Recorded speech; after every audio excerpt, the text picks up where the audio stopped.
Salam sejahtera, terima kasih karena bersama dengan saya di Nazilin Unity Channel. Keadilan bukan hanya cari punca kematian Zara. Ulasan kali ini berkisar tentang inquest kes Zara Khairina. Siapa yang harus dipersalahkan dan sebenarnya inilah yang harus kita perbincangkan. Keadilan bukan hanya untuk cari punca kematian Zara, kata Liana Marzuki. Sejak tahun 1989, dunia menerima pakai Convention Hak Kanak-Kanak.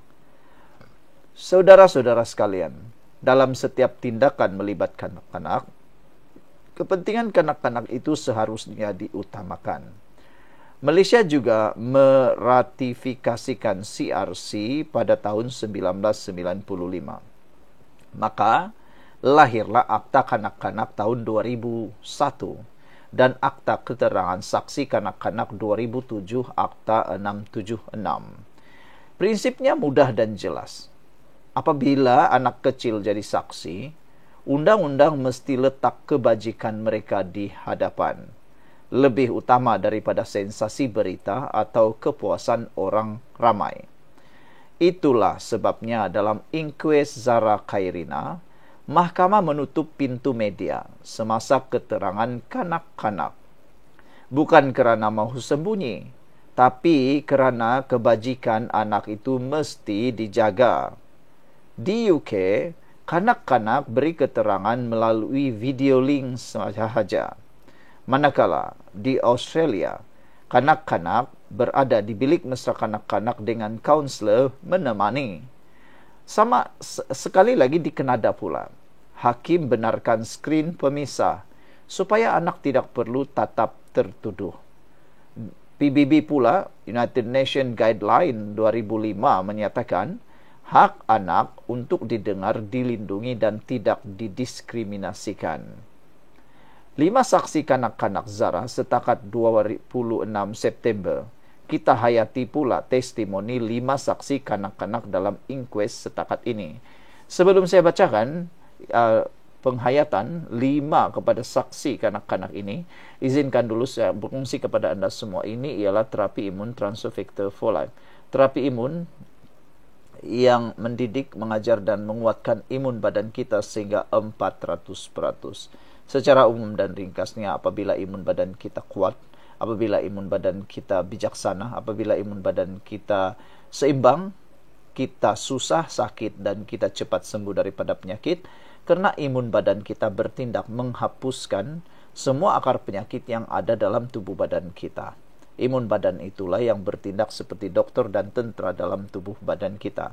Tapi apabila imun badan kita lemah, apabila imun badan kita bodoh, apabila imun badan kita tidak seimbang, penyakit bersarang, penyakit tinggal dalam tubuh badan kita, lalu kita kena penyakit.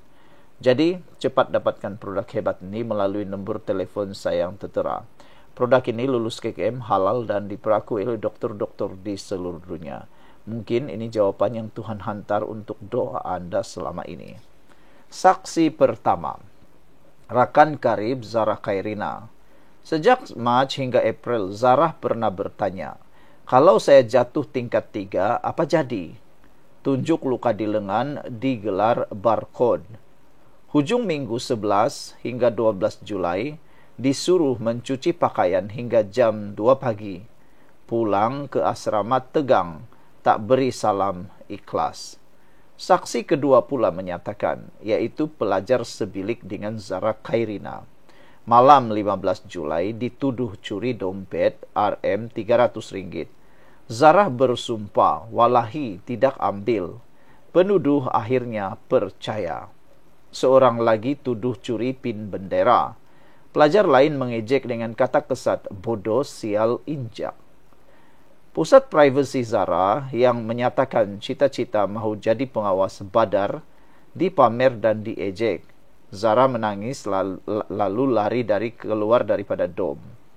Saksi ketiga pula menyatakan, rakan sekolah lain. Beliau berkata Zara sering menyebut mahu mencederakan diri. Ungkapan seperti saya tidak layak hidup, baik saya mati saja, pernah didengari lebih 10 kali sejak April. Zara juga merungut tidak disenangi kawan dan sering merendahkan diri. Saksi keempat pula menyatakan, pelajar dom lain. Beliau ialah pelajar daripada dom lain. Malam konfrontasi, 10 malam. Pelajar senior jerit, aku injaklah kepala kau ni Zara. Ejekan kasar, anjing, gila, bodoh, sial, kedengaran sepanjang 20 menit konfrontasi. Suasana dom tegang. Zara duduk bersila di lantai berdepan senior. Saksi kata Zara tidak disentuh secara fizikal dan tidak menangis pada masa itu. Saksi kelima, ahli geng Sekel 19, mendedahkan kewujudan geng Sekel 19. Pelajar tingkat 19 pelajar tingkatan 1 kawan rapat Zara. Zara dituduh curi duit, dompet, disuruh bersumpah. Zara lafaz wallahi menafikan. Pin bendera ditemui dalam beg. Zara tetap kata bukan dia. Zara duduk di lantai diejek dengan kata-kata kesat. Surat peribadinya dijumpai dan diketawakan. Saksi menyalahkan Zara. Saksi sahkan Zara ceria, beramah, tiada tanda masalah mental sebelum kejadian. Rumusan testimoni, jika kita perhalusi 5 saksi kanak-kanak ini, gambaran Zara, jiwa rapuh, tertekan, sering direndahkan diri. Peristiwa malam terakhir, tuduhan curi, ejekan kasar, konfrontasi panjang. Dinamika sosial, wujud geng rapat, Sekel 19, suasana dom berhierarki.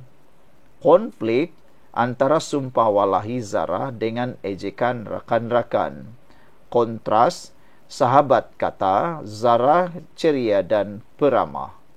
Bagaimana mahkamah nilai keterangan anak? Pertama, melalui kebolehan. Akta Keterangan 1950, Section 118, sesiapa yang faham soalan dan boleh jawab munasabah boleh jadi saksi termasuk kanak-kanak. Tanpa sumpah, unsworn testimony, Section 133, Jika anak tak faham erti sumpah, keterangan masih diterima jika dipercayai benar. Namun perlu corroboration untuk sabitan jika keterangan itu tidak bersumpah. Sokongan. Mahkamah lazimnya cari bukti sokongan lain, dokumen, saksi, forensik untuk pastikan cerita anak selaras dengan dan boleh diterima. Perlindungan. Evidence of Child Witness Act 2007. Benarkan in kamera penggunaan skrin atau video recording. Media boleh dilarang demi elak trauma. Kepentingan anak di atas segalanya. Semua tindakan mesti berpaksikan best interest tadi. Suara anak mesti didengar, tapi jiwa anak mesti dipelihara. Apa yang kita belajar? Suara anak kecil tetap boleh jadi suara kebenaran. Undang-undang lindungi mereka, bukan sembunyi cerita. Testimoni mesti ditimbang dengan hati-hati dan disokong bukti lain. Best interest of child, jiwa mereka mesti dipelihara. Secara penutupnya, keadilan bukan sekadar mencari punca kematian Zara. Ia juga tentang menjaga rakan-rakannya supaya tidak retak jiwa ketika menuturkan kebenaran.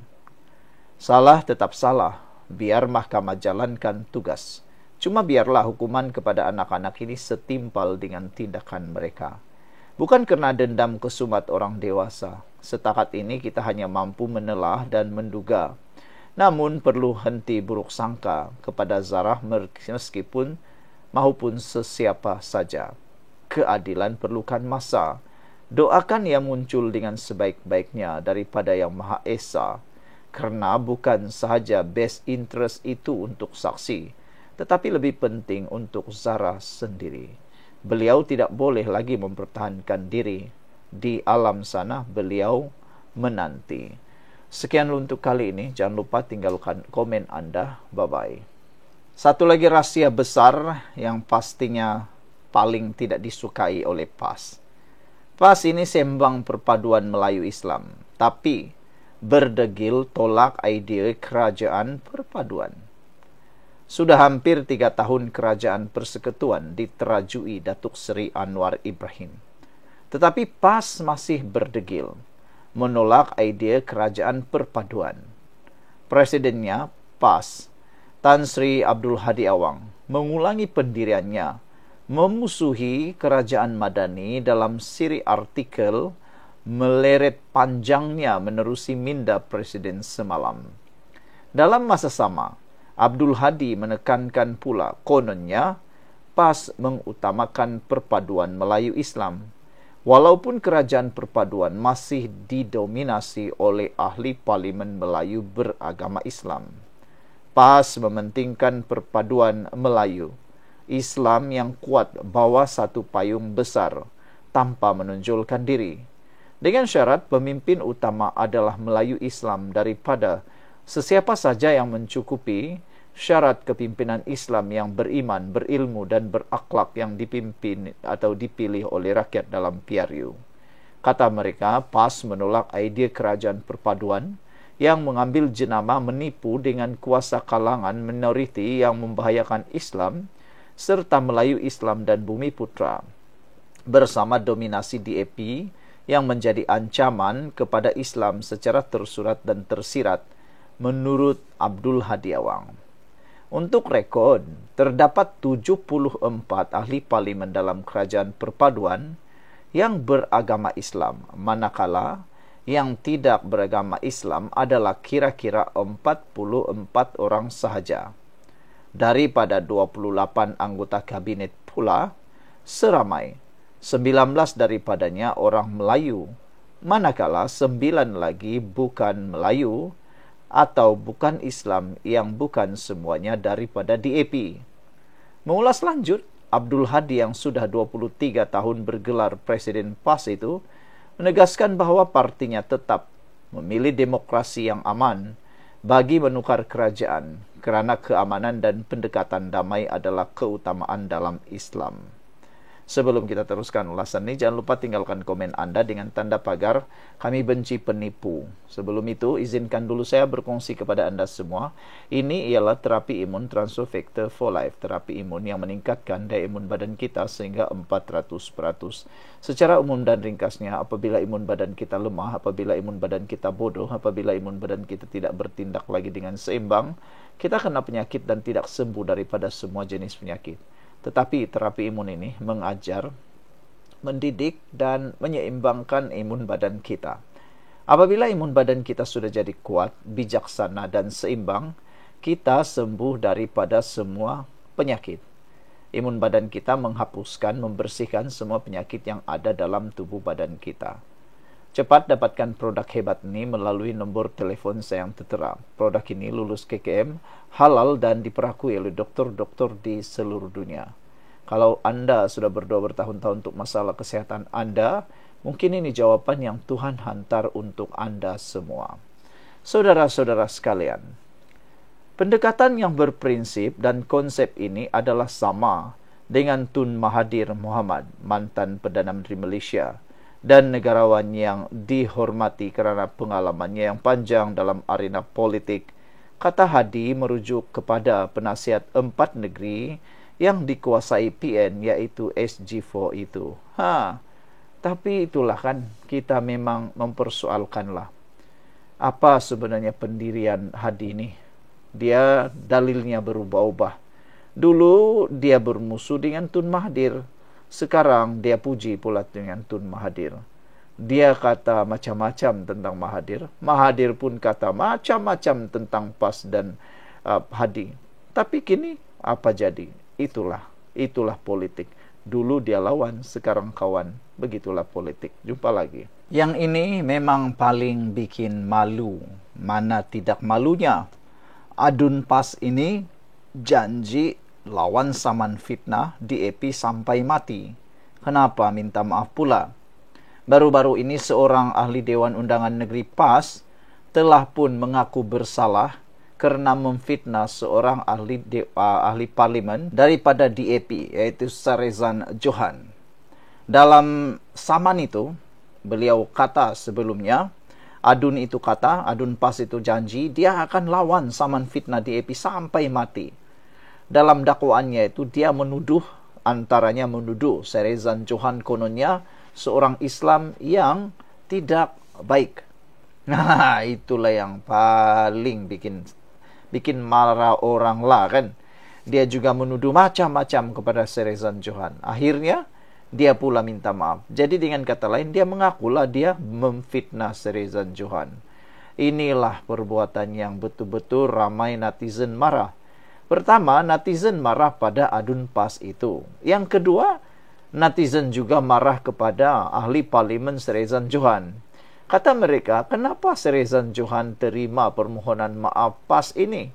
Inilah yang menyebabkan ahli-ahli Dewan Undangan Negeri maupun ahli parlimen maupun ahli politik PAS akan terus-menerus memfitnah. Sebab dia tahu, sebar fitnah dulu, minta maaf, semua okey. Itulah yang netizen marah. Mereka kata perbuatan itu telah pun mendidik para ahli politik PAS supaya jangan takut memfitnah. Sebab nanti boleh minta maaf. Nah, yang inilah yang ramai netizen marah jugalah kan. Tapi tak apalah, kita menyokonglah nilai moralnya, yaitu memaafkan itu satu budaya yang baik, mohon maaf pun satu perbuatan yang baik. Tapi kalau sudah dibuat berulang-ulang, itu namanya bodoh.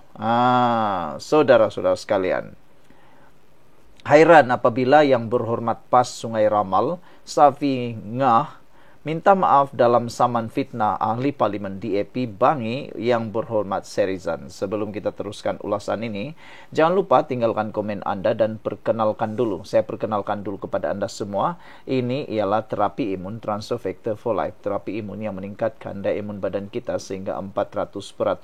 Secara umum dan ringkasnya, apabila imun badan kita lemah, bodoh dan tidak seimbang, kita kena penyakit dan tidak sembuh daripada semua jenis penyakit. Apabila imun badan kita lemah, imun badan kita tidak seimbang dan bodoh, penyakit akan berkembang, penyakit akan berkembang dan penyakit juga akan terus bersarang di dalam tubuh badan kita. Tetapi apabila imun badan kita jadi kuat, bijaksana dan seimbang, kita sembuh daripada semua jenis penyakit. Dengan adanya terapi imun ini, imun badan kita jadi kuat, bijaksana dan seimbang. Produk ini lulus KKM, halal dan diperakui oleh dokter-dokter di seluruh dunia. Kalau kau sudah berdoa bertahun-tahun untuk masalah kesehatan Anda, ini mungkin jawaban yang Tuhan hantar untuk Anda semua. Saudara, hairan kan? Ahli Dewan Undangan Negeri Sungai Ramal minta maaf dalam saman fitnah terhadap ahli parlimen DAP yang berhormat Serezan. Dulu katanya akan lawan sampai mati. Kini dia dah matikah? Belum mati pun dah minta maaf. Kononnya ini perhitungan melibatkan ideologi PAS dan DAP. Ideologi apa yang menghalalkan PAS untuk fitnah dan tuduh orang lain, bukan seorang Muslim yang jujur dan taat, serta menyokong ideologi komunis. Ini ajaran Islam atau ideologi Khawarij PAS. Perangai mempersoal keimanan lawan politik ini. Perangai gulau, takfiri dan Khawarij. Nak tengok perangai-perangai ahli-ahli dan pemimpin PAS? Lihatlah perangai YB PAS ini. Kalau benar PAS yakin dengan tuduhan seumpama ini seperti diulang-ulang, inilah masa terbaik untuk buktikan di mahkamah. Kenapa pula minta maaf? Konon berjiwa besar. Kerana minta maaf takut duit melayang ke? Jadi apa pula hukum makan gaji adun atau ahli parlimen yang menang dengan kempen fitnah seperti ini? Inilah beza antara berpolitik menunggang agama dan berpolitik mengikut panduan agama. Sekian dulu untuk kali ini. Jangan lupa tinggalkan komen Anda. Bye-bye.